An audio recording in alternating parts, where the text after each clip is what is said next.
TDAC explained, Thai Digital Arrival Card.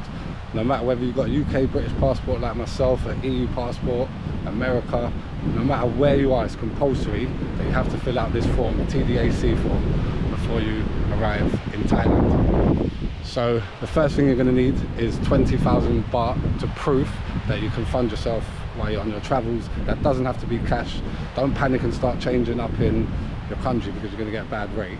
Just make sure that you can prove that whether online banking or just some sort of statement, or yeah, whether you've got some cash, it does help.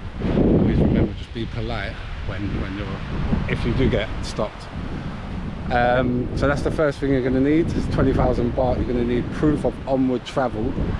So that is whether you are going onwards to Vietnam or Cambodia, whether you're going home, you need to have proof that you are leaving the country before 60 days, because that is all you are allowed, is 60 days.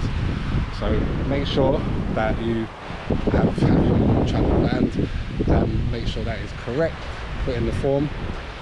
And then you're going to need place of stay. This could be the first night you stay in Koh San Road, it doesn't matter, but you have to write down an address, because otherwise you're just going to hold up a big queue. This is why there are big queues at the airport in Bangkok.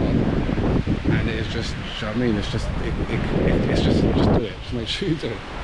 And then, so you're going to have 20,000 baht, place of stay on arrival, proof of onward travel, and that is it. Make sure you've got your passport in hand, your TDAC. They'll give you a little QR code, so what you're going to do is just have that ready on your iPhone, your boarding pass, and as you go through, yeah, they'll do a little fingerprint check. They've already got the TDAC on the system, so don't think, oh yeah, I can get away with it. Or if you think that you can just fill it out when you get there, you're just going to hold up the queue, they're just going to bring you in a little office, then they're going to start asking you questions about where you're staying, how you're staying, so just do it, and then just everything should go smoothly. Yeah, if you are planning to sort of go on with travel like myself, I'm going to Vietnam, so I'm going to be doing 58 days and going on to Vietnam and then arriving back to Thailand. So that shouldn't be a problem because I have it all written down. So when I go back from Vietnam, it'll just be the same thing: place of stay, onward travel, and proof of money. And then that's it, I think, guys. Yeah. Remember, always be polite. Thailand is the land of smiles. Just make sure you've got all your information ready. Smile, and I guarantee everything will be fine. So make sure you do it, guys. Otherwise, you're gonna hold up the queue. Peak season is 3 million people coming to Thailand this month, so you can imagine. So just everyone work together, man.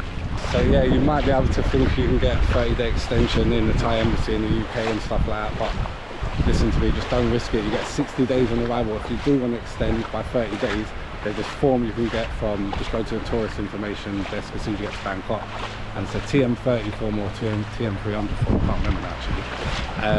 But just go to the tourist office and someone will help you, and then you can get a 30-day extension. But like myself, I'm just going to be leaving the country before 60 days, and it's just easier. And it's £45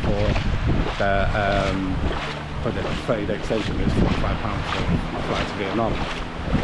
So that's what I chose. Look where I am, guys, as well. If you can guess where I am in Thailand, you get a brownie point. And that's it, guys. Please like, follow and subscribe.